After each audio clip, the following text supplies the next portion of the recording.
Disclaimer. So I did it again. I have messed up my microphone settings. See what happens when Nick isn't here? I screw everything up. But it was a great chat with Kitty. He's awesome. And I hope you enjoy the show. May the force be with you. Hey, I'm Marcus. And I'm not Nick. We are working class nerds. Cue the intro.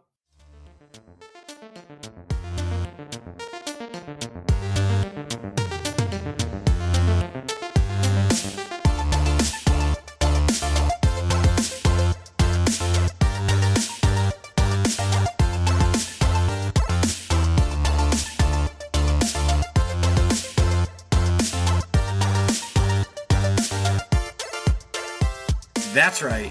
We are Working Class Nerds, the podcast that gives you no information about your favorite information. Today is Thursday, October 29th, 2020, and you can find this really spooky Bromance podcast on Apple Podcasts, Buzzsprout, Google Podcasts, Stitcher, and now Spotify. Why won't I just change that? I don't get it. I got to do that. Next episode, I promise everybody it's going to say something new. You can also watch me fail at video games, and you can make fun of me while I play video games at twitch.tv/MarcusB814. You can find the both of us, which one of us isn't here today, but I am at MarcusB814, and you can find Kitty at Kitty Kisses anywhere. Just type Kitty Kisses with a Z. KITTY KISSZ. In this week's episode, we're taking a deep dive, a long-awaited deep dive into Star Wars The Old Republic with my bromance, Kitty Kisses. So if you don't know Kitty, Kitty is a Twitch streamer. He has an awesome Twitch stream. He's the new co-host to TeenyCast, which they're about to hit episode 400, woot woot, and he's just an awesome dude. So, Kitty, welcome to the show, and what have you been up to these past couple weeks? I have been, of course, streaming. Doing the work thing, trying to get, with COVID, the restaurant industry just kind of shut down. So we're starting to ramp back up. So I'm kind of getting a less time streaming and more time at work, which is fine. That's good. Money's always good. But while I'm streaming, I've been playing my Mara best class. Ever? It's the best class ever. Best class ever. I got a question for you. So about cooking. Now, are you a morning cook, a midday cook, or are you a night cook? I am a morning cook now. I started working in restaurants in 1984, and Sweet. I've been working in restaurants ever since. I've done everything from the dish dog to the boss. And now that I'm an old man, I'm a prep cook now. I go in whenever I want. Usually I get there. I like to get there around 5:30 or 6 in the morning, knock some shit out. And then when I'm done, I go home and then I stream and play with my kitty cat. Wow. Next year's awesome. So with cooking, right? When you say you're a prep cook, so you go in and chop everything, get everything prepped. You do whatever like the pre-cook is. So when the chefs get there for the main like dinner, the sous chefs and all that, then they take everything that you've prepped and then they cook. Right. They heat up everything I make. Oh, wow. That's interesting. Yeah. So I get there and just like you said, when the orders come in, sign for the orders, put the orders away, take the orders out, cut them up, and then make whatever kind of food that is on my list to make. And wow. What else? It's really easy, because I've been doing it forever. I can cut for hours, and it's kind of like a zen for me now. I just get some podcasts going and just sit in there by myself and make food. It's funny how you say that. Is I do the same thing at work. A couple of years ago, a friend of mine my shop was being, I'm going to say built, like the building was there, but it was being remodeled to be my shop. Mm-hmm. And a friend of mine let me work out of his shop for a while this was all happening. And I always had like the noise canceling headphones, but they were never like, it was always like the radio. You know what I mean? Like the landscaper radio headphones. Right. So I was listening, your usual classic rock station. And he's like, bro, you got to get real Bluetooth ones so you can listen to like podcasts. And I'm like, huh, that's a good idea. Cause I'd listen to them in the car and then I did, and I never went back. And I made the next step that had like the noise canceling, like I call it like the truck driver microphone that comes in front of your face, almost like a gaming headset, but it's super noise canceling. Like you can barely hear the tools run. And now, because I've done that for so many years, whenever I'm working and I don't have noise canceling headphones in, the tools actually hurt my ears. Oh, Jesus. But the best part is I do the same thing you do is, well, there's two parts, part A and part B to the headphones. Part A is I listen to whatever I want, podcast, books, everything. And it's awesome because when you're at work, you can just zone out and do your work and listen to a whole show with whatever you're listening to. But the other part is once I have those headphones on, my employees don't talk to me. Thank God. Unless they absolutely need something. So I completely understand what you're saying about putting in the headphones, listening to some podcasts, whatever, and then moving on. Anyway, yeah, what else? I've listened to audiobooks, just like you saying. I listen to audiobooks, podcasts. I have my weekly, download. All right, I'm going to get this episode, a new episode of this, and then go for it. Have you ever heard of the podcast Up and Vanished? No. Okay. So he stopped doing it. There's really like 2 seasons, but the first season is like 100 episodes and it was done in real time. So this girl, Tara, was murdered in in some like back city country town. And she was like the prom queen, not the prom queen, like a pageant queen. And she disappears, right? So this guy hears this story. His name's Payne Lindsay. He gets a hold of this story and he says, you know what? I'm going to start a podcast. And he does it. And he investigates this thing. And I'm not going to spoil it. But after like 100 episodes, you get to a conclusion. No way. That sounds awesome.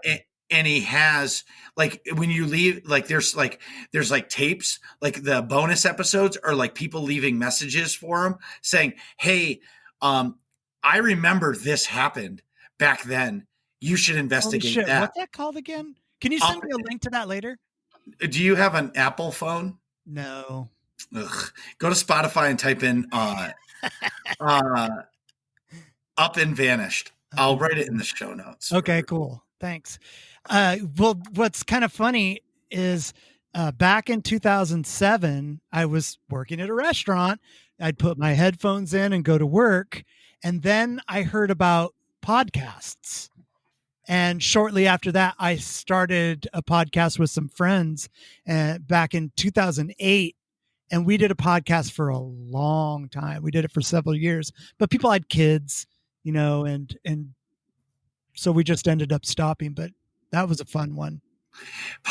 I really enjoy podcasting. I'm speaking about myself about it. I think, where Nick and I have come from day one to today, because like I tell everybody, go listen to episode 1 and then listen to today. We've learned so much, but it's still a terrible show. You know what I mean? It's a great show. I love your guys' show. I listen every week. But the one thing that Nick and I set out for the show, and I'm sure you'll understand, is when you listen to our show, I want you to feel as if you're sitting at the table with us. That's exactly what it is. With drinking a beer or drinking whatever you drink, soda, seltzer, I don't care, wine, whatever. And you're hanging out with us for an hour and a half, whatever it is. That's the feel I want. And it's super important to us to have that. You guys pull it off. It's some podcasts want to go for that feel, but they don't get it across, but you guys definitely do. It's a hang. Yeah. It's the same thing. Like listening to Utini Cast or some of the other ones. Like if you ever listen to Ted's from State of the Old Republic podcast, have you ever listened to that? Oh yeah. Yeah. Okay. His is like you're listening to a news broadcast, Yeah. like NPR, and it's fantastic. Yeah. I mean, just that monotone voice too. Yes. Yes. The other thing is in audiobooks. Have you ever listened to A Certain Point of View? No, not yet. Okay, A Certain Point of View is this one is the new one comes out November 10th for The Empire Strikes Back, but this one, the first Certain Point of View, is from A New Hope. So think about A New Hope, the movie, but think about like the bartender. Right. I've heard people talk about it. It is my favorite Star Wars book ever. Yeah. I got to get my Audible back. Okay, should I throw them under the bus? Should I tell? Do you want to know the cheat? All right, here's the cheat code. Go to YouTube and search for it, and they may release like chapters of it. You put it all together. Then there's what is it, like VLR or something like that, the audio software, where you take all those files and you compress them to an MP3, and that's how I listen. That's how I did the Darth Bane series originally. That's a great idea.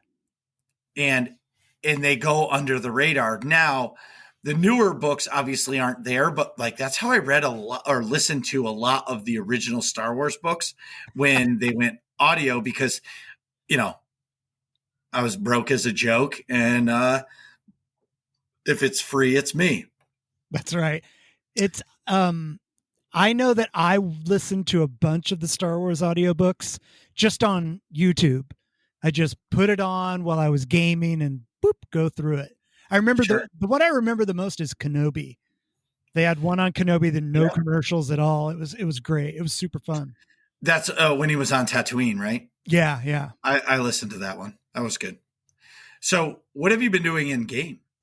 I have been doing the Feast of Prosperity. We will get to that a little bit later, but I've been, having fun with that. And the most important thing, I have been avoiding pizza with pineapple on it. That's such a fucking fail. That is such a fail. That is my absolute favorite pizza. You know why? Because you ever get, like, I like a cheese pizza, but like a pineapple pizza for me is just like, it's all the best ingredients all in one place.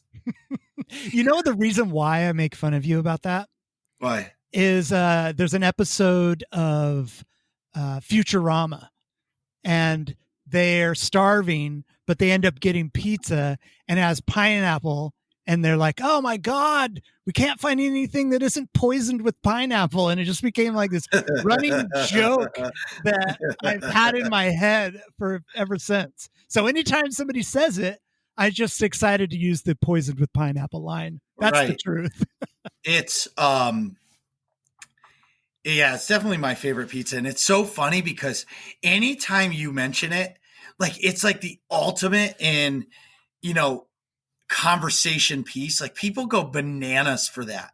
It's like if you like pineapple on your pizza and you don't, it's either you love it or you hate it. There's no in the middle. Like you're not like, oh, it's okay. No. It's like, F that. It's the nastiest shit ever.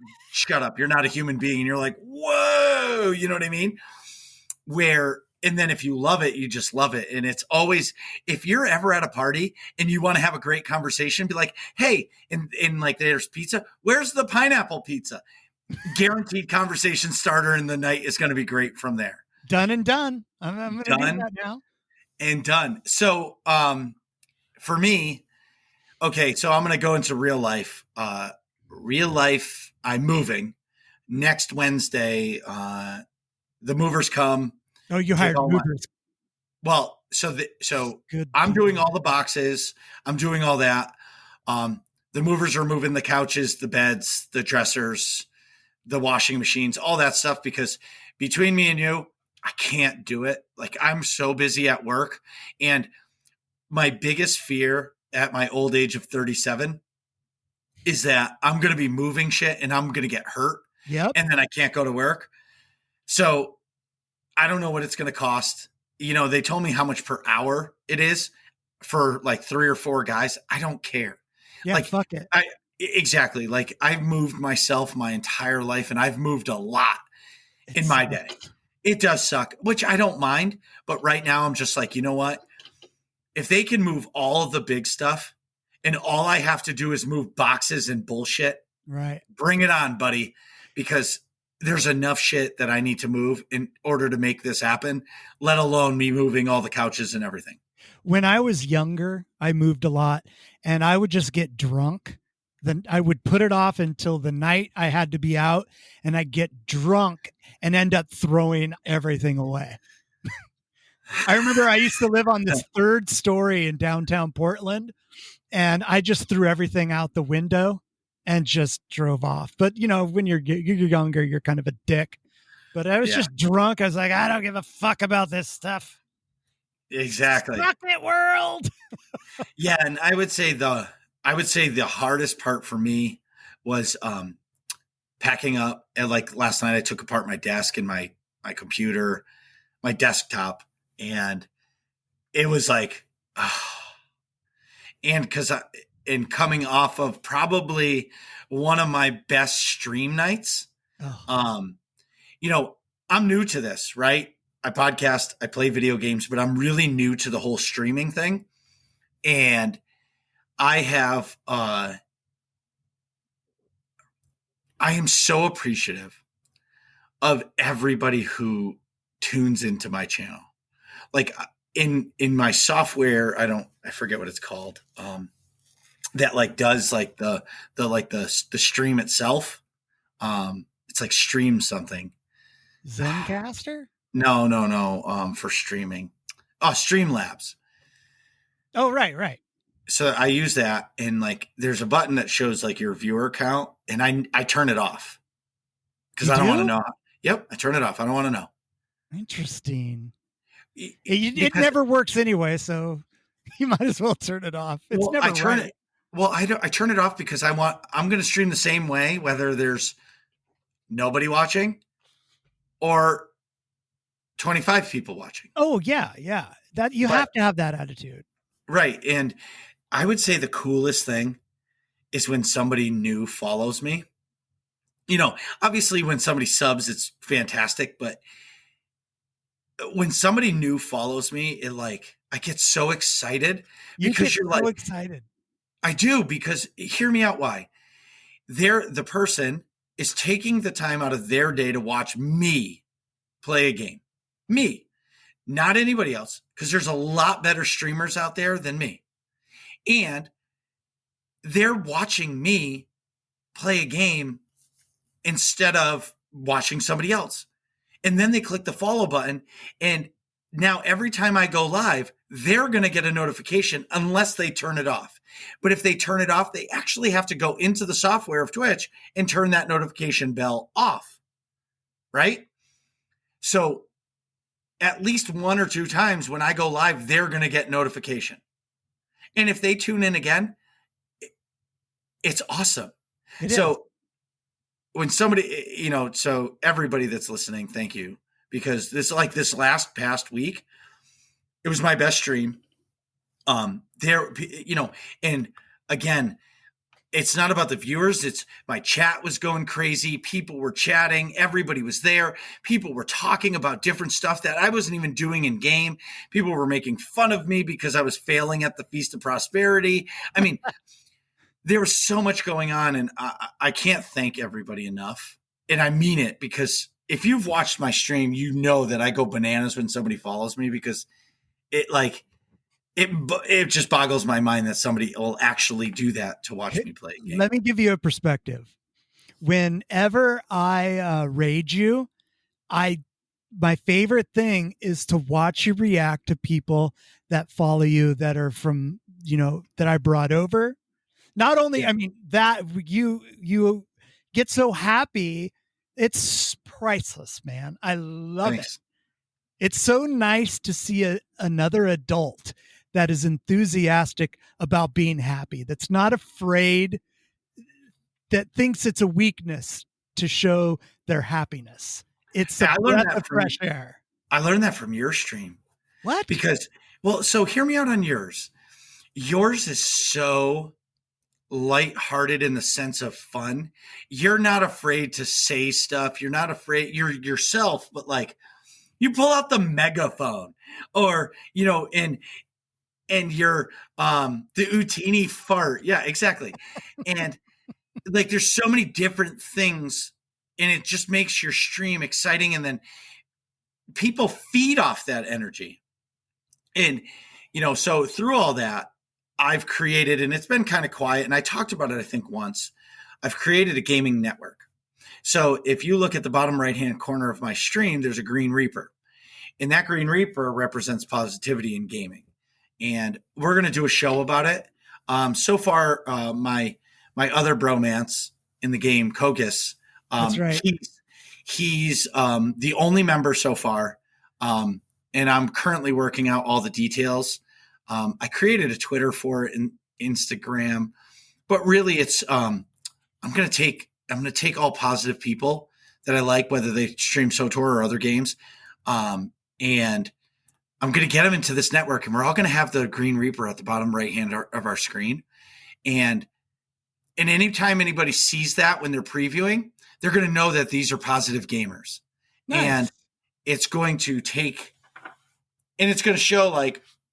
I don't want to say a safe space, or as you say in your stream titles, noob friendly. Yeah. Right. Friendly. Because so many people are afraid to watch somebody stream because, they don't know if they're new to a game or new to something. They don't want to ask questions, but like, I definitely want you to ask questions. Yeah. The reason I did that is, that I say noob friendly is because I want our game to flourish. And by having noob friendly on there, people will feel less intimidated by asking questions about the game.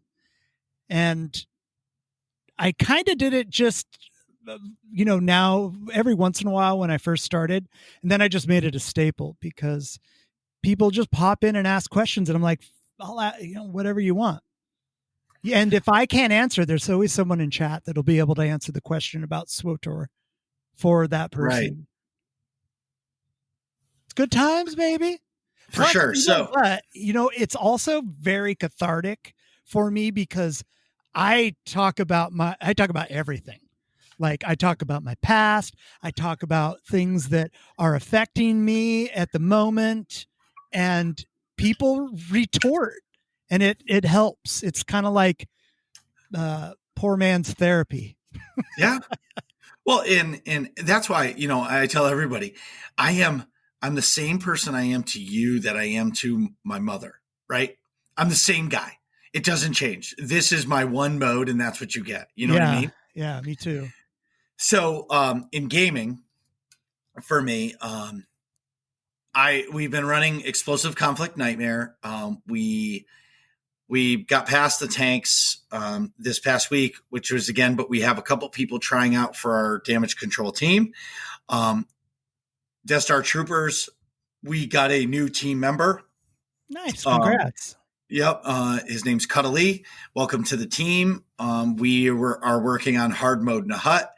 Before Cuddly came, we did clear Nahut one time, but now with new players, subs, all that stuff, you have to continue to prog that team. But I will not be running with Death Star Troopers for 2 weeks because of the move.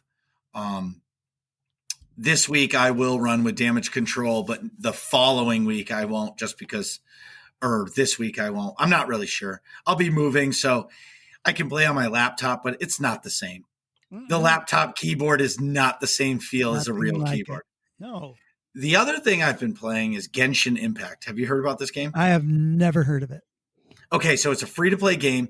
It's like a Breath of the Wild clone with better combat, in my opinion. And because it's not like a survival game. You're in Breath of the Wild, your weapons break. This game, it doesn't. And for me, I don't want to be gated by a sword breaking in the middle of a fight. That's not exciting to me. I'm not a big survival kind of game player. Like I would rather the game be difficult to beat an enemy, but my weapon is fine, rather than the other side of that coin where you're in the middle of a easier enemy, but your sword breaks halfway through and you got to go find a tree branch to be able to hit somebody. You know what I mean? Or mid fight, you have to switch a weapon. That's not exciting to me. But No. anyways, so Genshin Impact is a complete sandbox. You talk about relaxing. The other night I was watching Kogus' stream on one screen, and I just played it, and I have the controller in my hand, and I'm just playing. And I stopped playing after like 2.5 hours, and I'm like, where the hell did the time go? Oh, wow. What were you doing? Just running around, like killing things and like climbing trees to get apples. You were living the life of a badger. Yes, exactly. And then the last thing, which tomorrow, The Mandalorian season 2 comes out, and I can't. I am full steam ahead on the hype train. I'm wearing my Mando jams right now. All right, so you know how exciting this is for me.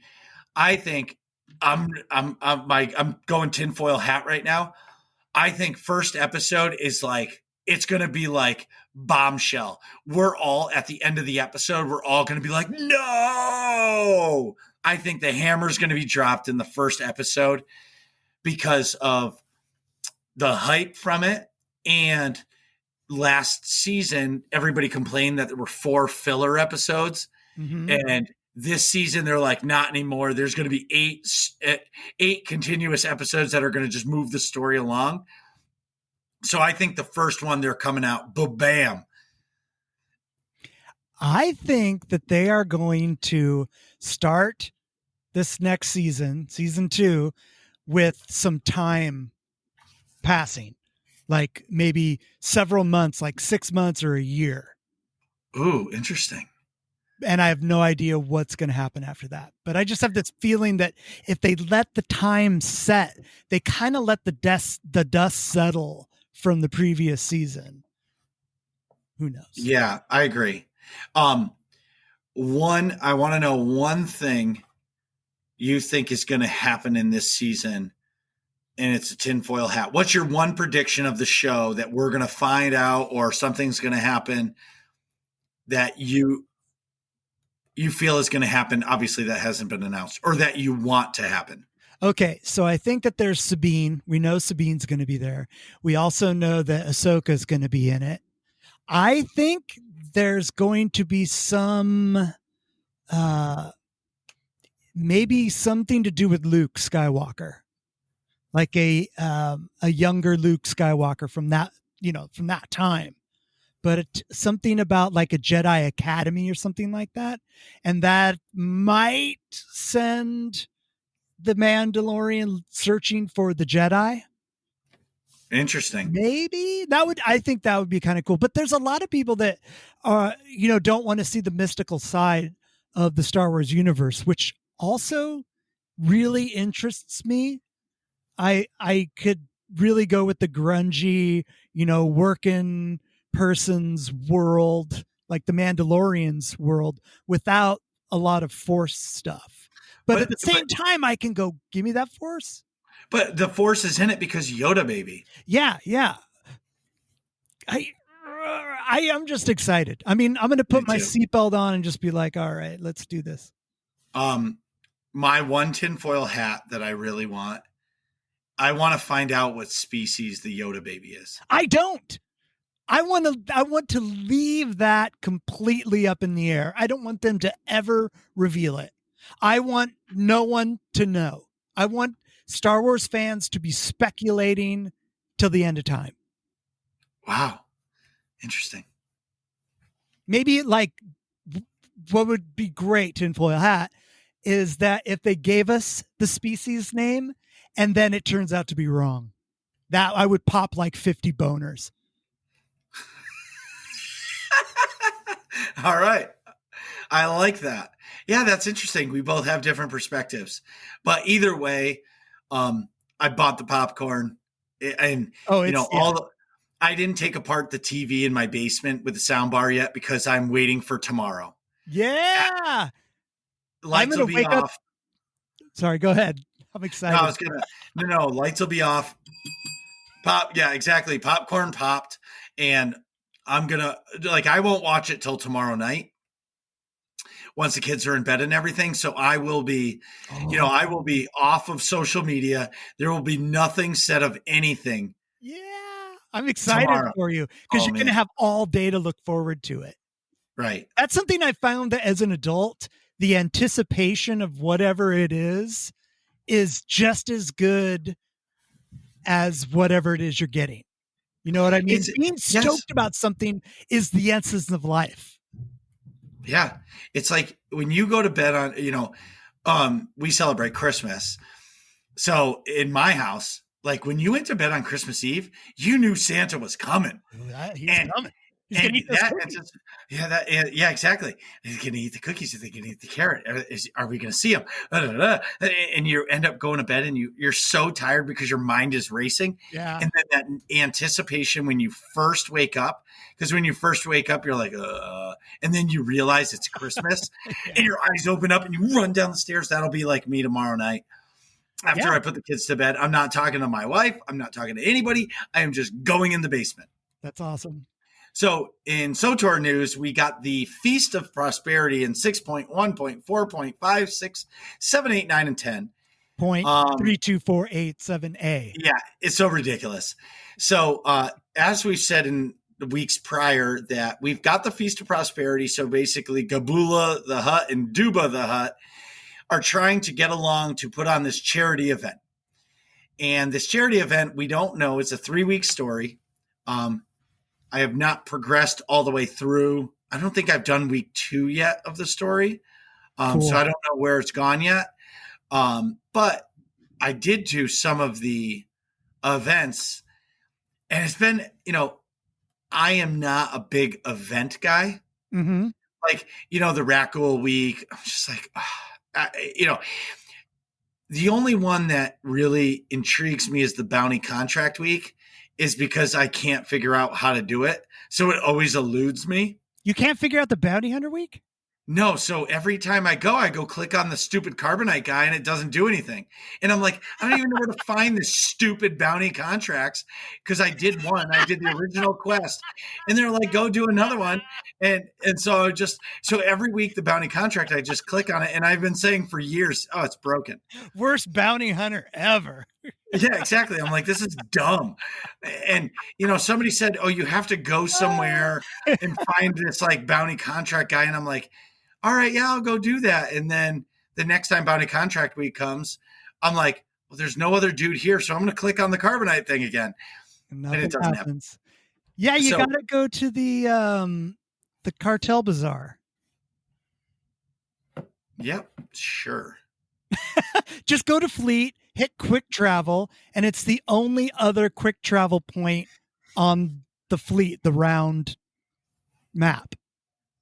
So the next time bounty contract week happens, message me and remind me of that, because I'll forget. And I'm going to go right back to this Carbonite guy, and I'm going to say the same thing I've been saying for 3 years. Working? Right. This thing still is bugged. I'll send a bug report to BioWare and they'll tell me how to fix it. But by the time the bounty contract week comes back, I will have forgotten, and it'll be the circle of life. Anyways. This is the Hutt cartel. Yeah, don't give Marcus any more bounty hunter contracts. He keeps harassing the Rick downstairs with the Carbonite guy. Thank you. That's it. So, in the Feast of Prosperity, we've gotten some events. There's one where you serve tables. Somebody called it a game, which I've never played. I know, but excuse me. I've only done it twice on the story mode version. And so I was so excited the first time I was doing it. I was just clicking on all the plates. Well, the droid gets weighed down. He's so slow. Right. And I didn't figure out that it was like color coordinated. I just dove right in, and my stream chat was like, you idiot, you have only blue plates. And throw it in the trash. And I'm like, how do you throw it in the trash? And so then I ended up finding the trash barrel, and it was actually really, really fun. Have you done that one and the hard mode version yet? I am not going to do the hard mode version because I get home from work. I don't want to do anything with anything difficult that has anything to do with food, I'm completely not interested.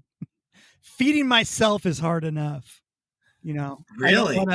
I don't want to have, like there's the cooking one too, where you go and do the cooking Yeah. stuff.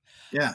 I did one of those, and it was, find this ingredient, and I'm like, I hate learning new kitchens. It sucks. So I do the easy one, and then I call it. Then I go get, do something else with the Feast of Prosperity. Okay. So what else have you done for the Feast of Prosperity? Excuse me. I've gotten the ingredients on other planets. I did the Rishi, where you go and talk to them about having the Feast of Prosperity on Rishi. And I have not done that one yet. I just did the one where you go to, where was Corellia? it? No. You get the Nexu tongues, and you have to kill the world bosses? Yeah, those are the ingredients ones. You go to Mekshaw to get a chef. But it's interesting. I really like going to other planets to have to get stuff. I do agree with that. Rather than it just being on Nar Shaddaa and you have to just transfer yourself to the underworlds or something. Right. And you know what I mean? I do like that ever-ending planetary quest, where you hop from planet to planet. The fetch quest? Yes, I do like that. I like that a lot more than the standard go to Alderaan, go to House Alda. Oh, right. Go kill 10 things, come back. Go kill 10 more things, come back. Oh, this one is smart ass. Then you got to either go light side or dark side. You're either going to give them a handshake or you're going to kill them. And, that kind of quest is not for me. But I do like the planet quest. With AIE, we host an event called Where in the Galaxy is Seema San Diego. So we take Seema and we hide her on a planet. Nice. One time we did Voss, where all the clues took you all around Voss. You had to kill a bunch of random NPCs, collect the bullshit material that they have. Then you give the materials to one of the officers at one of the stations. And then eventually, in order to find Seema, you had to click on the Nightmare Pilgrim and die. But that nobody knew that. So somebody died from that. And then there was Seema. They won. Whoa, that's really fun. That's brilliant. Yeah, and I really want to do one that does multiple planets. Now that this, I did the kill Lucky and get the Nexu tongues, and I said, how cool is that? They took an asset in the game and made it relevant again. I know. I love that too. I wish they would do that more because there's so many good areas of the game that they could just reuse again. Yeah. It's funny that you bring that up. I was just doing the week 2 storyline, and there's a part where you are, a fetch quest to go get some ingredient. And it took me to a part of Hoth that I didn't know existed. And I asked everyone in chat if they knew if they'd ever been here. And the majority of people said, no, I'd never seen it before. It was during Dreadseed. No, I don't think it's a Dreadseed. It didn't look Dreadseedy at all. And then there was a world boss there, another world boss on Hoth that was walking around this area. Yeah. So when I first started playing this game, well, it's actually like when I started playing it again, because I originally played at launch for 2 weeks and then quit. But when I came back, I was doing my Jedi Knight storyline, and I was on Hoth, and I was exploring, and I found this world boss. And I saw a guy trying to kill it, and I was like, I'll join this person and try to kill it. And this thing killed me, and I did like the medical probe, and I got revived. After that day, I've been talking about this world boss for years. And nobody knew what I was talking about, because every time I said world boss on Hoth, they were like, oh, that Snowblind or that other one. And I'm like, no, there's another one. And everybody's like, no, you're crazy. Nope, you're crazy. I don't know which one you're talking about. And I would Google world boss on Hoth, and it would never come up.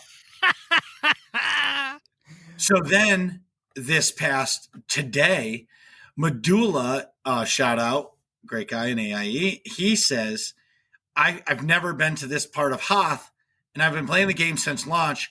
Who is this guy? And I freaked out. I was like, oh my God, that's the world boss I've been talking about for years. And everybody's like, oh, you can 2-man that boss. And I'm like, I don't care. Where is it? Because that is like bucket list stuff that nobody has known what I've been talking about for years. And now all of a sudden it's relevant.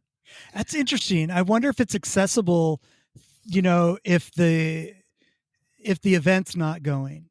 It is, because I found it when I found it when I originally was playing the storyline quest. Oh, yeah, okay. I just ended up there somehow, some way. I took a hard left, and I was like, oh, look at this guy. And now they're using these assets. Something else that happened is I went to Corellia to kill Lucky, and I just typed in general chat, I'm a tank looking for a group for Lucky. Next thing you know, they said, perfect. This one person invited me to a group. We started a group. I was the main tank, and we did the whole, we got a group together. When was the last time you grouped up to do world bosses other than that planet that is not to be named? It's like Voldemort. It's that shall not be named. Osis. Ugh. Anyway, other than those two world bosses, when was the last time you created a group to go kill? Like that was outside of your guild, like a general chat. Hey, we're killing Lucky. Hey, we're killing this one or that one. I think it's so cool that we're doing that now. Yeah, I love that when you can just ask in general chat for help, and you don't get someone that's an asshole and just you have to ignore. That's so fun. I love that idea. Right. It gives you hope in humanity. Yes. So the Feast of Prosperity, great job. Very fun. Great job. Yeah. And it's actually really fun. And I do like the in-game events. I wish there was more because like I said, you can only do Rackle so many times. You can only do the Xeno Analyst so many times. You can't ever do the Bounty Contract Week because it's been bugged since it's been released. And then, and now you get the Feast of Prosperity. Life Day is fun too. But, it's just a new way of doing things. And I think it's good for the game to have that. Yeah. Even if I don't enjoy the event, I love the idea that other people are doing it and are having fun. Like the races, I think I did it once, but I like the idea that it's there if I want to do it. If that makes any sense at all. No, it does. The way I play Star Wars: The Old Republic might be different than the way you do, or Master Lil, shout out, or the next one or that one. Everybody plays the game different. That's what's awesome about this. Like there's people that just log in to play GSF, Galactic Starfighter, right? Mm-hmm. So everybody plays it different. And the people that enjoy the swoop races, I'm happy that they have something in game, because when I get a new operation, they may be like, oh, well, it's not really for me, but I'm happy that those operations players are getting it. It's the same thing, but anyway, the only other thing for Swtor of the news, they released this legacy ignore button, and I actually had to use it. It was one night, and I was just like, you know what? I'm gonna queue for PvP, and so I queued for PvP. It was regular PvP. It wasn't the rank stuff. And so I get into the match, and I was a tank. And I pretty much know how to tank, switch guards, and just keep AoE and taunting the enemies that are trying to kill your players, right? It's actually pretty cool to be a tank in a regs match. Because you don't really do the damage. You're there to mitigate the damage of the other players. So as soon as you taunt a player, their damage to any other player goes down. It's a pretty cool thing. Yes. Well, I was getting whispered during the match, and they were like destroying me as a human being. And what I mean by that is they told me I should die. And then they told me that my parents should be ashamed of me because I am a terrible person. And that, and it went on and on. So the match was over and it continued. They just kept, because I come from the Xbox 360 days of Call of Duty where you needed thick skin to be in those voice chats. Oh yeah, you know what I'm saying? You know what I mean? And I didn't care. Like, I don't care if it's during a game and you're competitive and you're being rude because you want to win. I don't get mad at you for that. Where I don't enjoy it is after a game, you're being messaged. You're back on the fleet. Like, you're nowhere around this person. And then all of a sudden you're getting whispered about how, if they knew where I lived, they would come to my house and stab me with my keyboard or my mouse. I was just like, oh my God. Like, the match is over. Like, we lost. So what? So what? They're playing a different game. They're playing be an asshole, troll, basically. That sucks. I hate that shit. I've seen other streamers have the same problem where they'll get out of the match and they continue to get trolled. And I am all for the legacy ignore. I am loving it. So what I'm trying to say is, and I had to legacy ignore my first person. Have you ever legacy ignored anybody? I've been ignoring people for years. Oh. And I just don't, now don't get me wrong. I will enjoy a good troll. Like, even people that come on to the stream and troll, if it's good, and I'm in the mood, I'll be like, all right, that's pretty funny. But, people that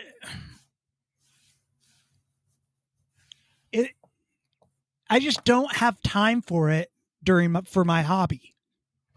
Gaming is my hobby, and I don't need to listen to this petty, shit from some asshole that has a little dick and can't get over it. No, I'm with you 100%, right?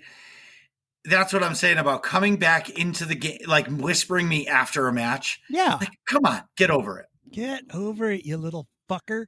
Yeah, exactly. No, but it's the truth. It is. And watching like Kogus' stream, like his main play is ranked PvP, where that is like the toxic cesspool. That's like Mortal Kombat 2 when you're fighting in that one stage and there's like acid cesspool on each side of you, and at the end you can fatality them into it. That's what ranked PvP is. Oh yeah, it's the devil's butthole for sure. Right, exactly. And I'm not saying it's not fun, but like how Kogus can stay positive and not lose his shit on these people messaging him crazy shit. I even they go into his chat and troll him. I would lose my shit if that's how it was.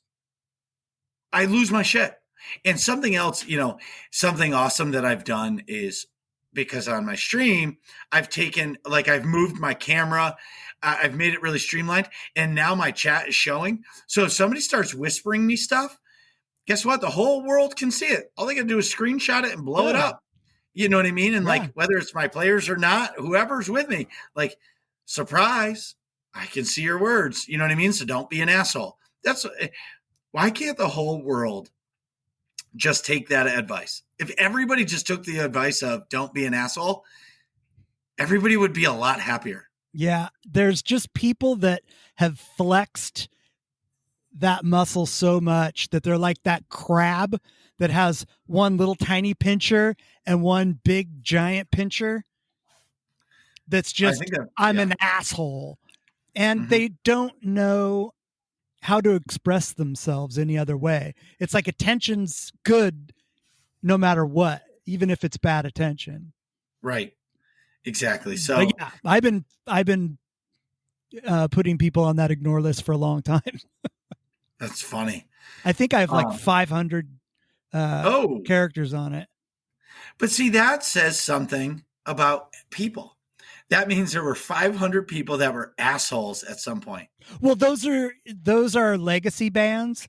So those characters the person might have had like 10 characters. So I Sure. don't know how many actual people it is, but yeah, I ain't got time for that.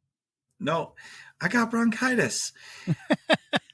So in AIE news, last week was Mega, and it was a huge success. So we've had, since Steam launched, the amount of new players to come to the game again, or new players in general, or returning players, and people joining the guild has been huge, right? And so people were asking about the fleet datacron. And so this month's Mega, we did the fleet datacron. And while the team of 5 people were setting up the fleet datacron, I hosted everybody else, and we did open world PvP. So if anybody knows, there are some open world PvP achievements you can get that are actually pretty easy. I mean, they have the big ones that are kill 1,000 players, but they also have a 10, a 25, and I think it's a 100. Ooh. So what we did was we got, some of us went on to the pub side, some of us went on to the imp side, and we went to, what's the place on Tatooine? The Den. Outlaws Den. Outlaws Den, and killed 2 birds with 1 stone, because you kill in the Outlaws Den and kill the people, you're getting double the achievements. Nice. It was a lot of fun to kill the pubs. But something else is I found is, as soon as I spawned, even if there were other people, everybody was trying to kill me or killing me. Yeah, so it was really fun. And then the fail of the whole night is I was so excited for a spooky costume contest, because in game there's not a Halloween. It's like one of the only MMOs that doesn't celebrate Halloween. I know. And so we decided to do a spooky costume contest, but I was so excited from all the pictures we were taking, everybody lined up, and we had such a good night. I forgot to do the spooky contest. I thought you were going to say the fail was that after PvP, your guildies trolled you until you had to quit playing the game. Nope. So everybody probably made spooky costumes, and I completely forgot about it. So sorry to whoever is listening that made a spooky costume for the event, and I didn't even do it. I promise we'll do it again some other time, but yeah. And then lastly, for AIE news, next month's Mega is coming. I'm not sure on the date yet, just because of moving. But if you have any ideas on something you'd like to do as a guild event, please message me on Discord and get in here and give me an idea, because, you know, at the end of the day, everything that we do, I most likely have done once, or, you know, we've tried to attempt something. So if there's something that you really need, please message me, because I do it once a month. So there's always, if it's not this month, it can always be next month. You know what I mean? So the last thing is if you're on the Satil Sean server, and I do feel bad for you if you are, but if you are, please go to utiniguilds.com. That's Kitty's guild. They're a great group of people. Group of people. Yeah, they're awesome. And, you know, and obviously if you're on Starforge, you can come over to us at AIE. But if you're really looking for that family-friendly kind of guild who just wants to have fun and is super casual and nobody's toxic, because you never know where to turn, both AIE and Utini are the guilds to pick, in my opinion, of course. You know, we talked about this a little before we started recording, but, you know, a lot of people find Utini through my stream or Chill stream. But whenever someone's looking for a guild and they're not on Starforge, I always send them over to AIE. That's awesome. I'm going to make that hotkey now that you gave me the website, because a lot of people say, you know, I'm on Satil Sean and I don't know what guild to join.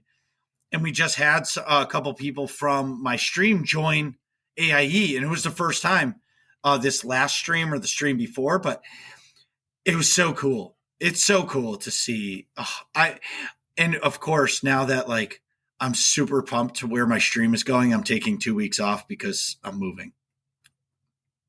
But if all this sounds fun to you, go to aie-guild.org, get our Discord information, ask for a guild invite, or just chat with us. Whether you play Star Wars: The Old Republic, World of Warcraft, Lord of the Rings Online, Guild Wars 2, any of the Nomads channels, I mean, Destiny 2, name it, we play it. And coming November 10th or 13th, when Call of Duty releases, Nick and I will be creating a clan in Call of Duty because, Nick and I are crazy for Call of Duty. So get the Discord. We would love to have you. Lastly, I just want to say congratulations to Utini, because this podcast is coming out before their podcast next week. Utini Cast is hitting 400 episodes. I'm tipping my cap to Chill. Yeah, for real. T.O., Doc Swtor, and yourself, Kitty. 400 episodes is no joke. And, for Chill to stick through it all this time. It's all Chill, man. Well, I know it is. Chill's the man. Yeah, and I can't wait for that episode because, believe it or not, Utini Cast is partly a part of a reason why I have a podcast now. Nice. You know what I mean? That was the first time I was ever on a podcast. I was on their show. And it was all because I messaged, I don't remember if it was T.O. or I don't know who handled the Twitter, but I messaged them and said, hey, I like to do this in game. And they're like, well, come on the show and talk about it. I think that's where I was introduced to you, not because I was on the stream, but I heard you talking and I was like, this guy sounds awesome. He sounds like enthusiastic and happy, kind of like me. I was like, I bet we'd get along. And then, however long later, the bromance begins. And it hasn't ended. So the big thing Kitty and I want to talk about today is we want to discuss all things Swtor. So if you're the type that's new or the type that returned, or you're just that current player and maybe you're looking for something to do, we just want to kind of talk about all the things that this game does that maybe gets overlooked or you don't actually know about. Because like I just said about that world boss on Hoth that I knew about 5 years ago, but nobody ever knew what I was talking about. And they always thought I was the crazy cousin that was just talking to himself all the time. So great. It's so great that's what it was like. I love it. Yes. Yeah. And I know you're going to agree, Kitty. If anything else, we have to talk about the story because this game, I've played other MMOs and there's no other MMO game that I've played that the story is as immersive as this. Yeah, it's that's kind of what BioWare stands by, right? They're like story. It's super fun. I agree. What is your favorite class story? Oh boy. It's a complicated question because I am a flip-flopper. I like certain things at certain times. So if I'm in the mood for classic Star Wars, I like the Jedi Knight story. If I like the Jedi Knight story, but much more complex or a little bit more complex and a little, devil, listening to the devil on your shoulder, I like the Sith Warrior. But Okay. if I want something a little more complex and slow down and really kind of take in the story, it's the Agent. Okay. But I also absolutely love the kookiness of the Sork story. Sure. So it just depends. But what about you? No. So I'm currently, I have 4 class stories completed. I don't have legendary. It shows how many operations I play. I've done the Jedi Knight, the Sith Warrior, the Bounty Hunter, and now I completed the Agent. And out of those 4, the Sith Warrior is my favorite by far. The Agent, I really liked the prologue, chapter 1 and chapter 2. Chapter 3 to me, it didn't hold my interest as much because like it was like the shadow government working behind the scenes and you plotted it. And I was just like, nah, that wasn't for me. But the first 2 chapters were fantastic. Yeah, it's a great story. I like the end. I like that, you go off into obscurity at the end. Sadly, Right. Once you start the chapters, you're like, wait a minute, I'm undercover. What is going on? Right. But it's fun. But going with that, so the current campaign or class story that I'm doing is the Smuggler, and this was all suggested by Kitty and Master Lil, and so I did it. And I actually, so far, I like it the best because if you talk about that classic Star Wars, I feel like this is the classic Star Wars because Han Solo, he's a main character and you're playing his story of what he would have been like. And every one of my decisions I make out of the decision tree is always a snarky comment of some sort. And it's really fun to do. The other thing is I think it's the gunslinger version is the same as a sniper. Yep. So just coming off of the sniper, it's actually the same moves. Mm-hmm. So for me, it's almost like I'm walking back into the same, I'm going to say rotation, but yeah, like the same moves. So it's a little easier for me to break into it because once I see them do the move, I'm like, oh, it's like this move, and I can move it on my bar to where it was exactly. for the agent. Yeah. So I'm excited for that. And just for the record, Slavic or whatever your name is, Skavik. You can go screw for stealing my ship, but I got it back, but I still haven't found you yet, and I will find you. Oh yeah. Shoot his dick right in the face. Yes. So the game gave us 8 class stories, right? And I've only completed 4 because I'm failing, but I promise I will hit my legendary. Well, are those on the Imperial side? The majority of the ones you played, right? Yeah, so I did the Jedi Knight, and then I've done 3 on the Imp side. Okay. So now I'm doing the 5th, which is on the pub side. I'm in chapter, I think 3 of the counselor story, but I don't remember anything going on in it. So I may finish the class story just to finish it on the chapter 3, just so it's done and I get my legendary. But I think I'll start the counselor story over again. There you go. Because I remember like chapter 1, it was like, there was like a forced disease that was killing like the masters. Exactly. And you had to uncover it. But that's pretty much all I remember of that. But I'm really enjoying the Smuggler. You know what you could do? Yeah. With the consular story, we should be getting to double XP pretty soon. Just blow through it real quick with the double XP. Get to get your the vanilla story done with that, and then I guess you wouldn't need double XP for that, would you? Never mind. No. I'm gonna.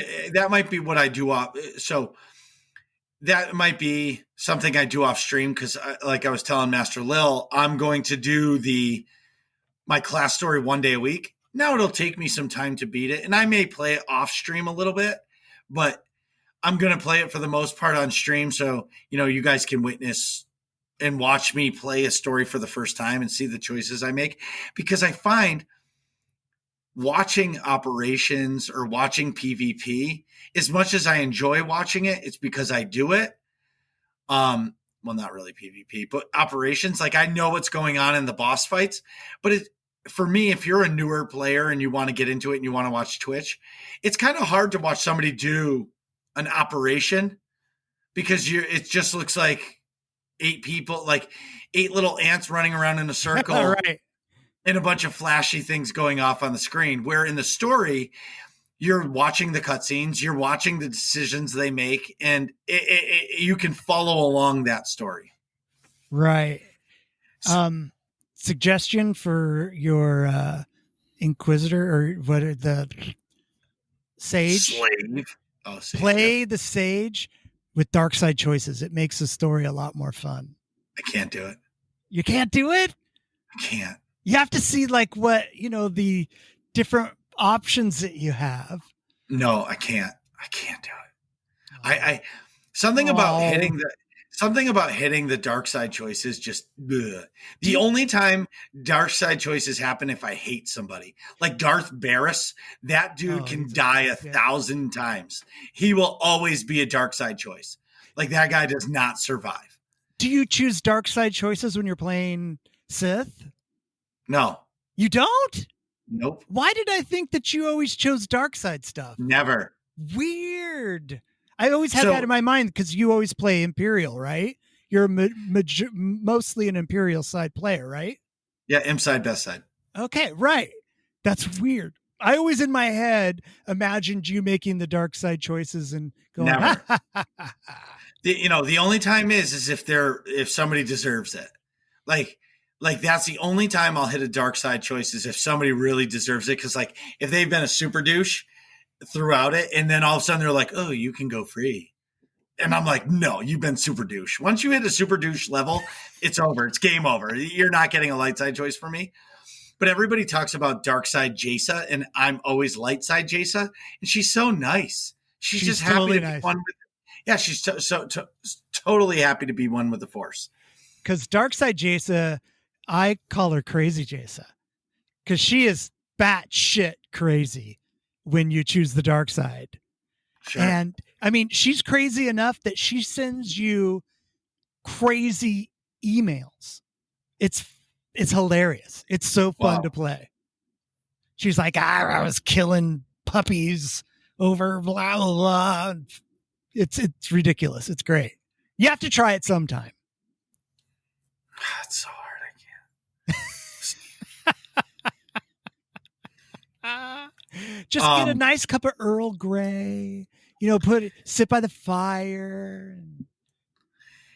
So since the game launched, you got your 8 class stories, and then we got expansion. So it went Rise of the Hutt Cartel, Shadow of Revan, Knights of the Fallen Empire, Knights of the Eternal Throne, and now Onslaught. And for the record, I'm just going to put it out. So all players out there know that when you get to the O planet that shall not be named, know that was the original entry point to Onslaught, but the expansion wasn't ready, and BioWare definitely needed to release something. So they gave us that to give us a false gear grind, because that's where the true expansion starts. So if you look at OSIS from the beginning as the beginning of Onslaught, then the expansion is actually a really good size expansion. Yeah.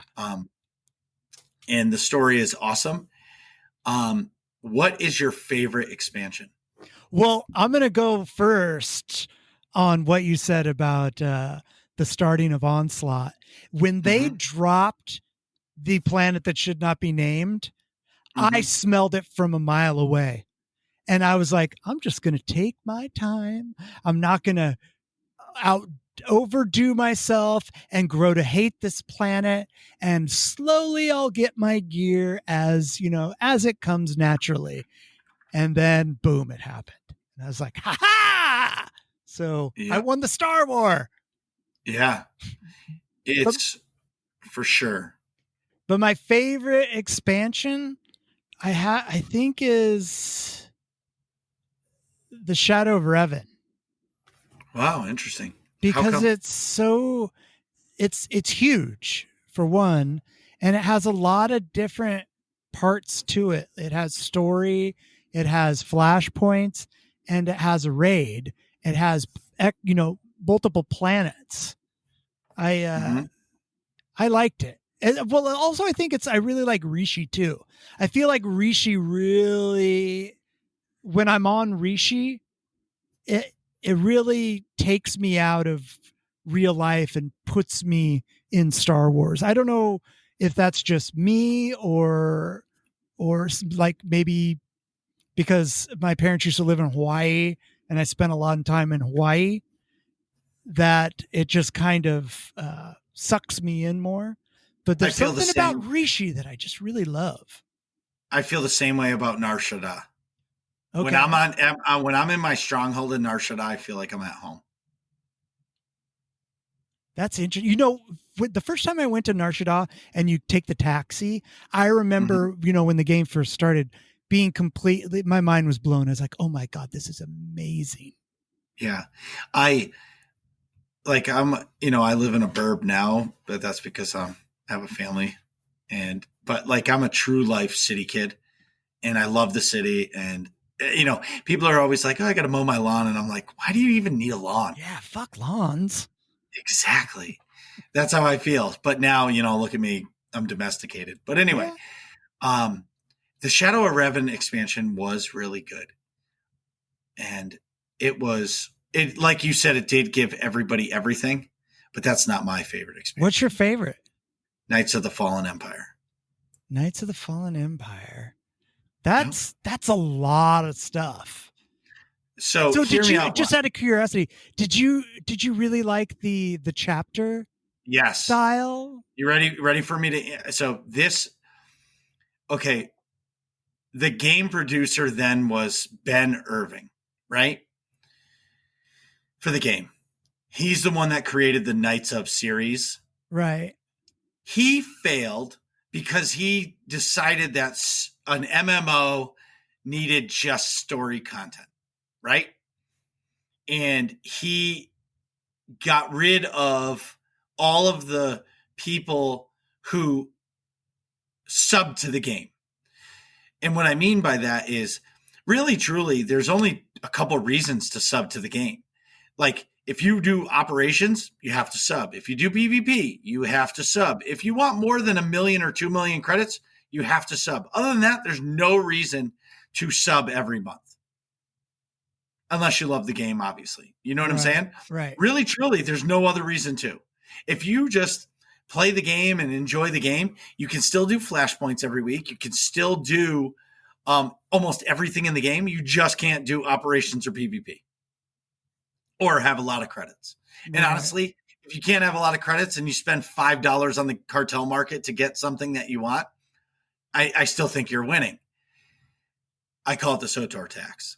But anyway, Swtor tax.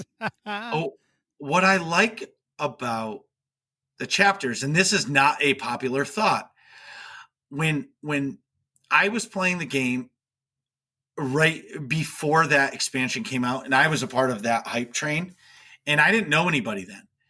And what I was excited for is every month you're going to get something new. Every month. And I said to myself, that's a good idea. Because everybody's like, I'd rather wait a year for all of the content at once. And I'm like, wait a year? What for? Right. We were getting a new chapter every month to month and a half, right? And then my favorite part was how they released one boss at a time for Gods from the Machine. I remember the Tithe hype.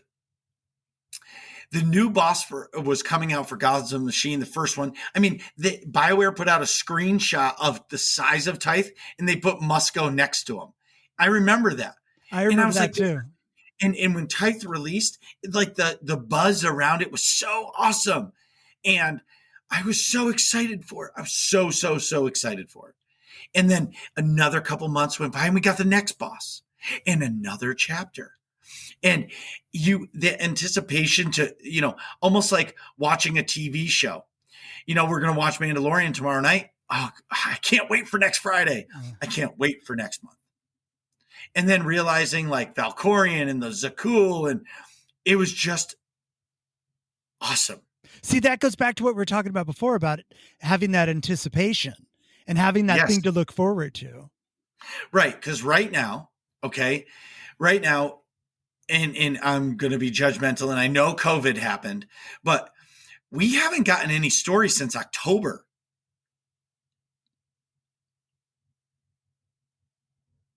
Exactly.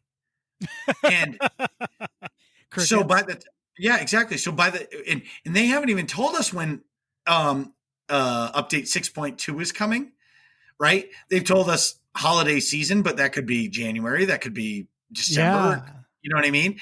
So by the time we get our next piece of story, which if I had to guess, it's going to be the size of chapter 1 or chapter 2 or chapter 3 of Knights of the Fallen Empire, is we're going to be waiting 13 months for that, or 14 months for a piece of story. Right? Yeah. So, and I'm not trying to be a Debbie Downer at all, but this I'm just trying to say is bring back the monthly releases. It's a great point. And you know, and we all joked about, remember all the HK subscriber gifts? Yeah. But you were getting something every month for being subbed. Every month you were getting some reward, even if it was cheesy as hell.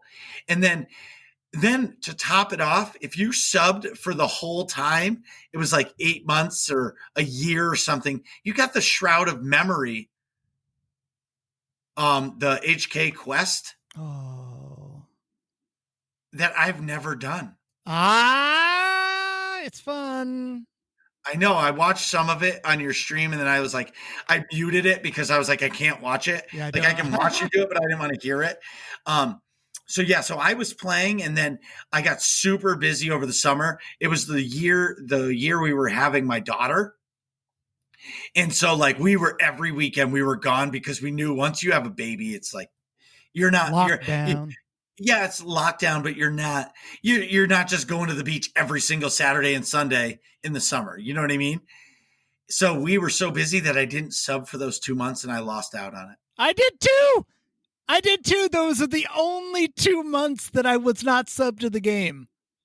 And you bought it for 3,800 coins? No, the wonderful Domino, one of my regulars on the stream, bought it for me for my birthday.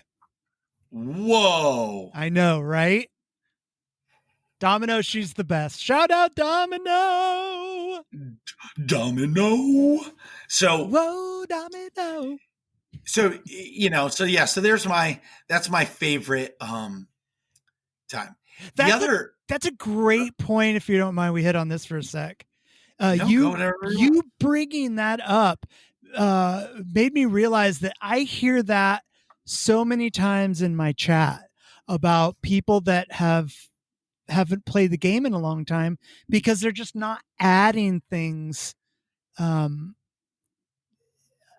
enough. So they leave the game for a year and then come back, sub, play the content or whatever the fuck it is, and then leave. But just like you're saying, if they could do something like chapter-esque, it would keep people subbing to the game.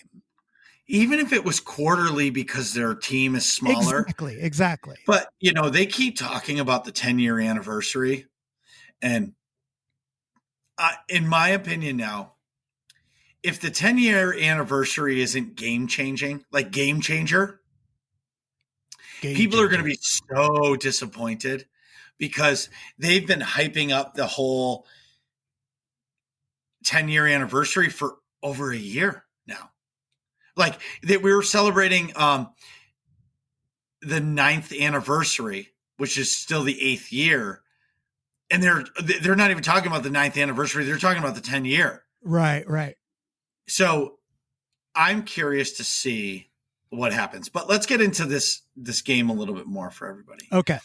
So you beat the story, or you're doing the story. What happens? You're on a starter planet, and all of a sudden you're getting these guild invites, right? And you're like, who is Tectonic Plague Guild? And you're like, what is that?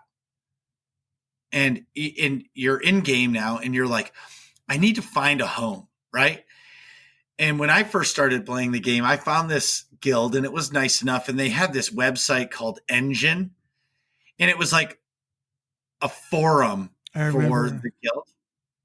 And it was how people communicated. And I never did any group things with these people. I would just talk to them in chat. I would come in and I would play my story, and I would bother nobody. And they were nice enough people. And then I found AIE, and it went from there.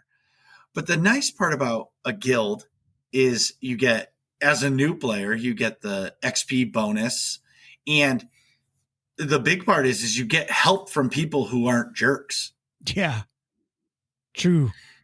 Because how many times does somebody ask something in general about, how do you open up your inventory? Your And mom's somebody's like, open up the inventory. yes, exactly. Where you ask your guildies and they're like, oh, just hit I, buddy. No problem. Yeah. If you need any more help, let me know. You know what I mean? And then I think some people like it a lot more than me is the strongholds. Mm. I have the strongholds, but that's not really my thing. I have my balcony on Nar Shaddaa where I have all the gods from the machines and bosses. Right. And that's kind of like my trophy room, and I'm proud of it. But other than that, it's just a place that holds the legacy bank and all that stuff that you need on a day to day. Right. I know when the strongholds first came out, I got the, Nar Shaddaa one and decorated it to my heart's desire.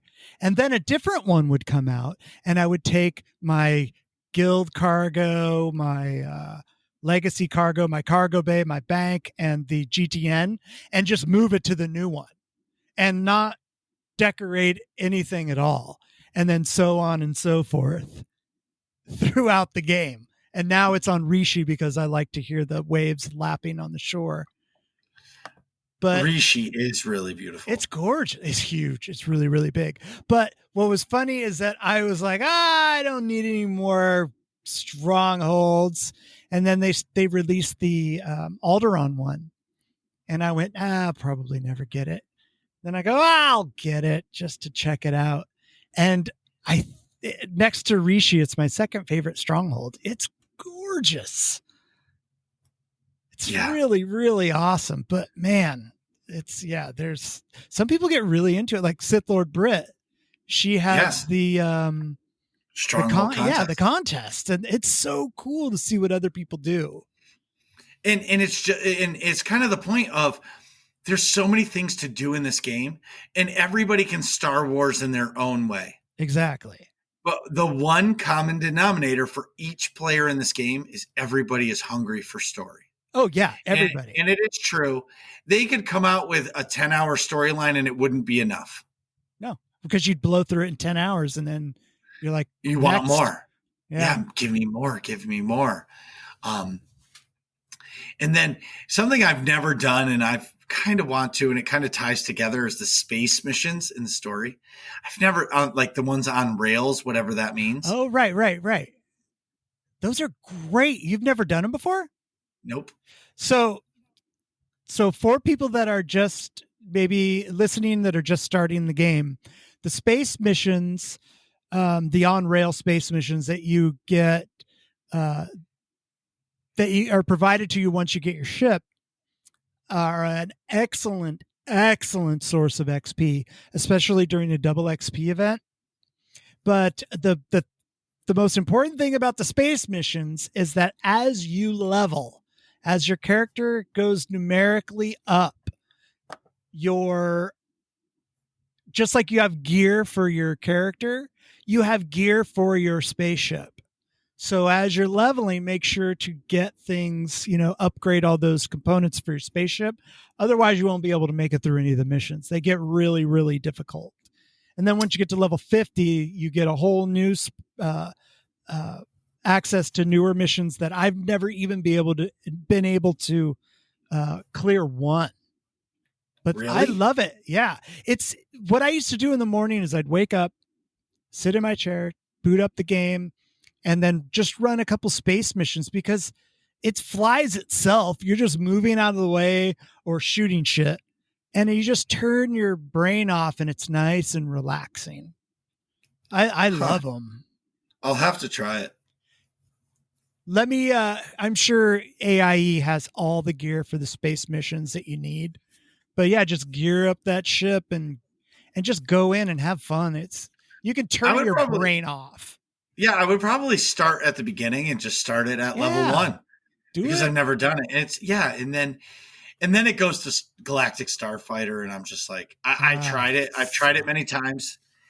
I've tried it a few times. We've hosted some mega events where it was like a starfighter training thing.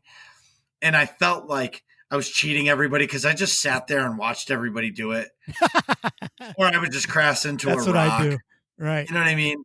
I mean, it's intuitive enough to play it, but for me, but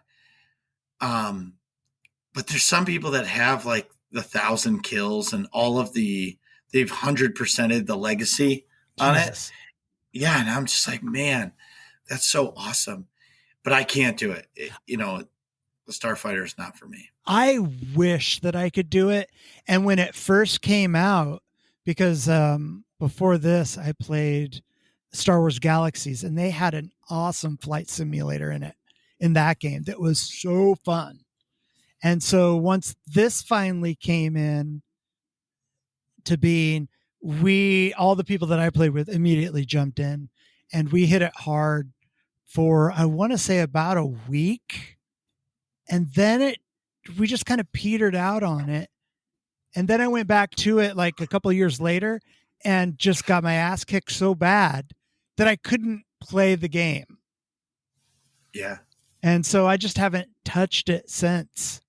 I would love to get back into it, but it's just the learning curve on it is a little too much for my lazy ass to actually sit there. Well, the thing about the Starfighter, and it kind of goes into the PvP topic, when you have a game that's 10 years old, that community has been playing it for 10 years or 7 years or 5 years, however long it's been out.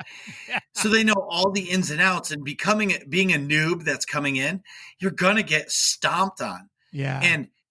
And it's going to take you a while to learn how to do it. And that's why for Starfighter, I wish they would come out with like a PvE version, even if it was like a PvE like training course. God, that would be so fun. Like you could set like a difficulty level, like it was a PvE match, but like if you set it to story mode, it's easy and you can get kills. Hard mode, it's like, okay, there's some difficulty and you actually have to fly. And if you did Nightmare, Starfighter, like you're going against like a strong AI that's really, really hard to kill because they know how to fly. You know what I mean? Right. That would be really cool. Well, you know what else would be cool, putting the tinfoil hat on, is to just have that map have a timer to where you have to complete these tasks in a certain amount of time, including fly time to get to the certain points.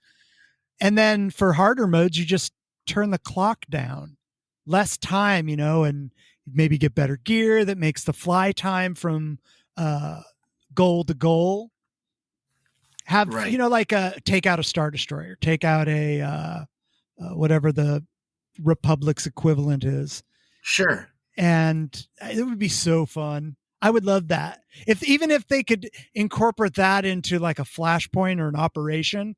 All right, we need 2 people to go off and do the piloting thing, and the rest of you stay down here on the Earth or on the planet.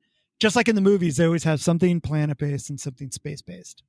That would be epic. I would love to see that. Plus, they give you a reason to do it.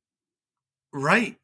Well, that's what I mean. So in circling back to our earlier topic about recycling content, they could easily recycle some of the content and make it relevant again. Yeah. Easily. Like the boss, the secret weird boss that you found. Yes. Or, as we talk about the end game, I'll tell you. So in the end game for the game.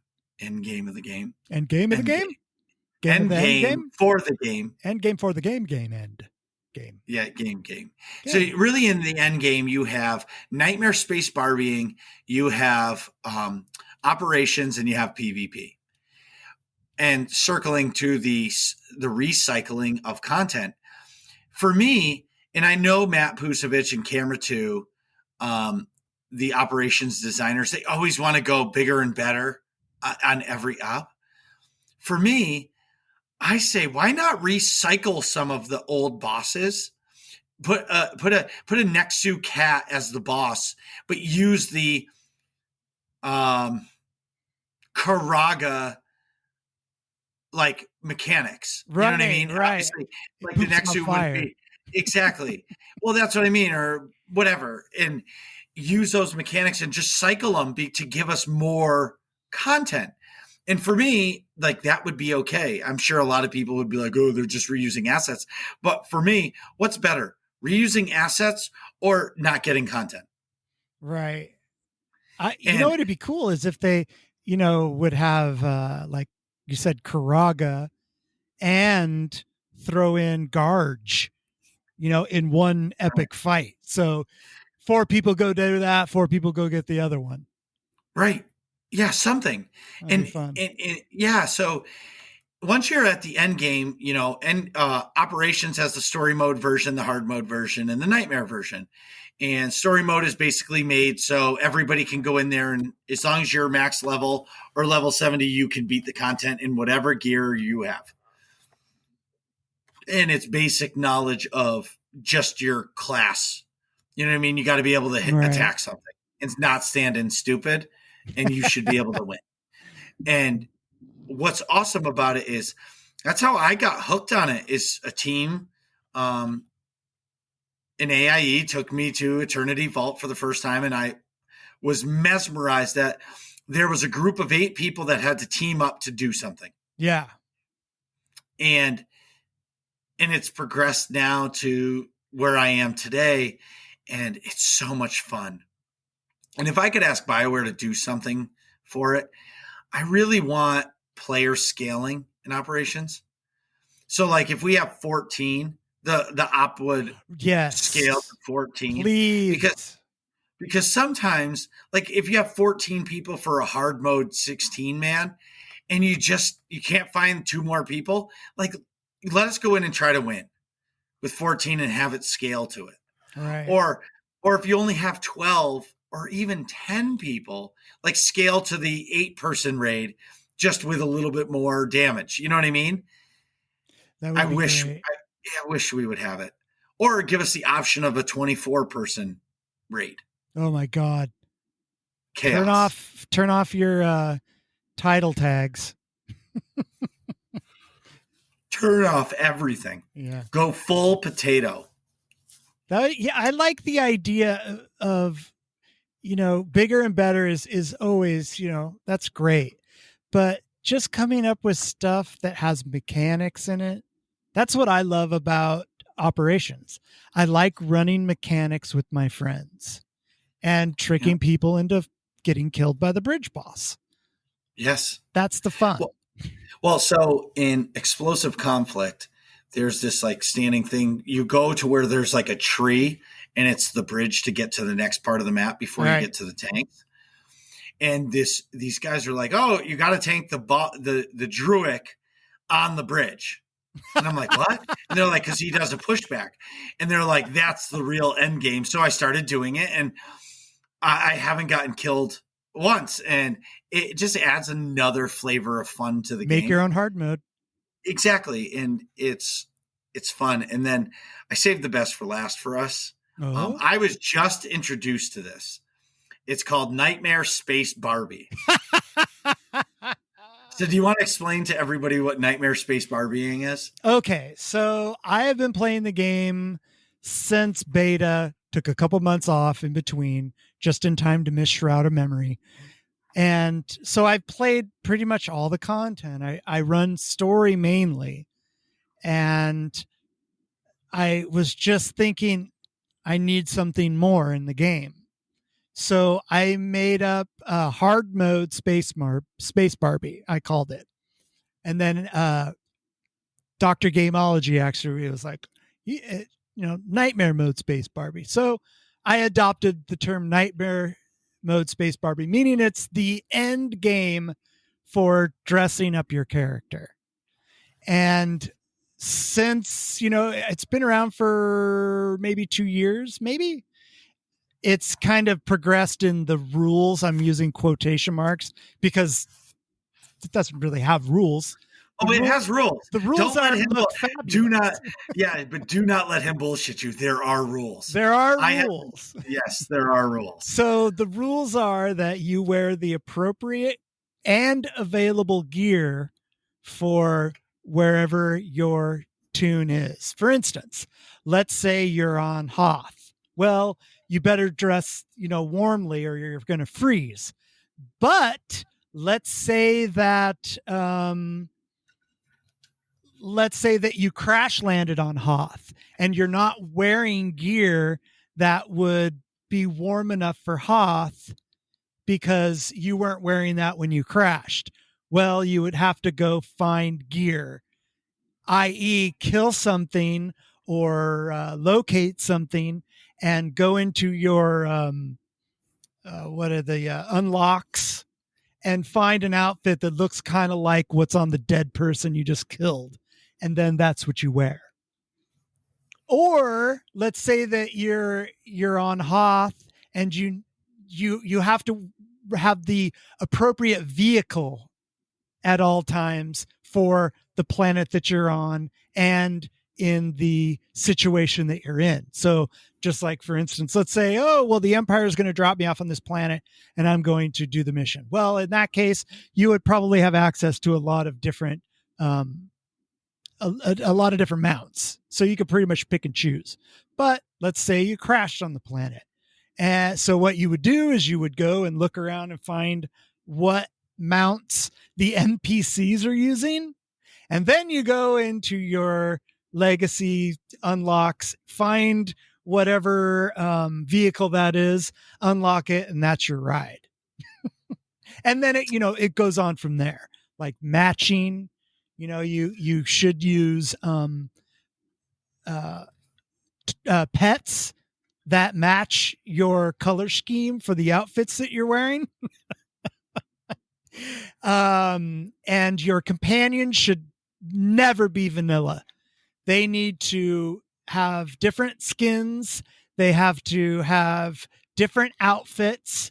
You can have them matching the color scheme that you've set out for that character, so on and so forth. And I just learned in the last 2 weeks that you can change your companion. What? So I didn't know you could change the clothes on your companion. Oh, okay. Yeah, that's huge. Well, I was notified that because I was doing Nightmare Space Barbie wrong. So I'm going to give you guys a story. So this all happened, and I started the Smuggler. And Master Lil has been he's been the Jedi Master, and I'm the Padawan right now, right? And I'm learning this whole Nightmare Space Barbie thing. And I will say that it is fun. So when I got to Coruscant, I needed a new mount. And when I'm looking at the Coruscant mounts, they're all like these basic mounts. And I said, well, I have to use this basic mount because that's what's available. And it's it makes you immerse yourself even more. Mm-hmm. And then I had a pretty cool outfit that was gifted to me by Master Lil because he said my outfit sucked. So now moving on to Terrace, I was so proud of myself. As soon as I landed, I opened up my Pack Explorer because I've been opening up, cartel packs for years and I never used much of it. So I was going through and I found one that, it's like a leather outfit and it's got like a mask on it. It almost looks like I'm like Sub-Zero or Scorpion with that kind of mask. And I asked, my Jedi Master if it was Nightmare Space Barbie approved. And he said, absolutely. You're on a Rakghoul planet. You want to wear a mask. It's good. And then, so I started driving around in my, started driving around on my mount, and I was getting yelled at by the Jedi Master that I need to find an appropriate, and then you voiced your opinion. You said you have to find out what the NPCs are driving. Right. So then I was like halfway on the planet. I had to circle back because I was Nightmare Space Barbieing incorrectly back to the spaceport to find somebody with mounts somewhere. And I found this like beat up basic speeder that looks like it's been rusted because you're on like a toxic planet. And I'm just like, I have to actually ride on this thing. ugh, but I bought it, and Right.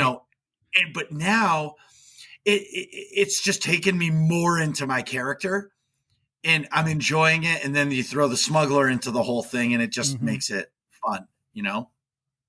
It's Okay. It's very, very expensive. Well, so it's very expensive if you're not doing it correctly. I mean, you can go to the GTN and type in armor and then show the cheapest outfits. Yeah. You can get outfits for like 20,000 credits. I'm not saying it might be the right one, but if that's all you can afford, That's right. That's right. And you're going to a planet, or if you're ever stuck and you're like, hey, I can't Nightmare Space Barbie Hoth because I don't have enough credits, you message me and I will make sure I send you 50,000 credits so you can buy one of the Hoth outfits that are sitting there for sale. You know what I mean? Yeah. And that's something else that I noticed that I never knew about. On every planet, there's a vehicle vendor. Yep. And there's a clothing vendor. Yep. And so, you don't have to buy the expensive cartel market ones. You can just buy whatever's on the planet. And I'm going to say it's short money, but some people who are new to the game may not have the credits. Exactly. The most important thing about Nightmare Mode Space Barbie is have fun. Go immersive into the character and just have fun. Add a new little element to the game if you want. It doesn't have to be the best top of the line. Just do what you can. I can't agree more. Have fun is the main objective. Right. So lastly, I want to ask you, if a new player is listening to this, what would you tell them is the top thing for you to do as a new player? This is something that people that when I'm streaming, people returning to the game or, after a long time or new to the game, it's always the same answer. And it's just take your time. The sooner you finish, the sooner it's over. So just enjoy what's happening while it's happening. It's not a race. It's not a pissing contest with the other players that are leveling with you. Just go at a nice, slow, steady pace and enjoy yourself. And don't be afraid to ask questions. Especially if you are on Twitch and you find Kitty Kiss's channel. I'll answer whatever I can. I'll never, ever belittle you for it. It's good advice. What about you?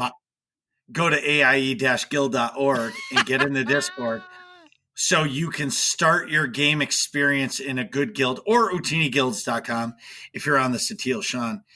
Because for me, coming into the game for the first time, you are lost. Yeah. There's so much thrown in your face, and you don't and the tutorial system isn't great in this game. So that's why I say come to the starter planet as soon as you possibly can. Get in the Discord and say, please get me a guild invite. Here's my 2 name, and then keep playing the story. And as soon as an officer sees that, they will pass you an invite, because at the end of the day, once you have that guild connection, I feel as if now you can really focus on, the game. And when you get stuck, because I've gotten stuck before and not having anybody to ask the question to, you don't want to get frustrated. Because you can get frustrated. And as soon as you get frustrated in a new game, you can or tend to shut it off before you can actually get dropped into it. That's a great point. That's one of the things that they don't sell on the box, on the game box, is that you're going to make friends. I mean, there's a lot of people that play the game solo and don't really affiliate with people, but you eventually will make a friend in the game. And it's worth more than the sub money. It's one of the best things. It is actually the reason why I didn't quit the game. I spent, I don't know, 2 months trying to find a guild that I wanted to be with, because all the people that I started the game with left. And I was really good friends with those people, and I wanted to have an experience with people I meet in the game that become my friends, and we play the game together. That's how I like to play.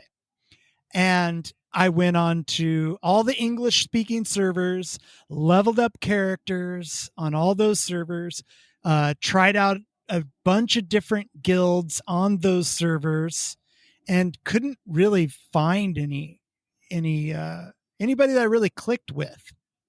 And then I was like, oh, wait a minute. There's podcasts. Maybe I'll listen to the podcast and, it'll set me in the right direction. And I listened to Utini, and I was like, all right, I'm going to join Utini. Joined Utini, ended up talking with people in chat, and made some great friends. They're my friends. And that's what made me stick in the game. I'm like, okay, I found a player group that I enjoy, and very helpful, great people, and the rest is history.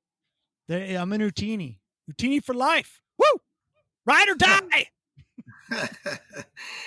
Tell everybody how they can come watch you stream. Okay, what you do is you go on to Twitch, Google, whatever it is, and type in Kitty Kisses, KITTY KISSZ, and it'll come up.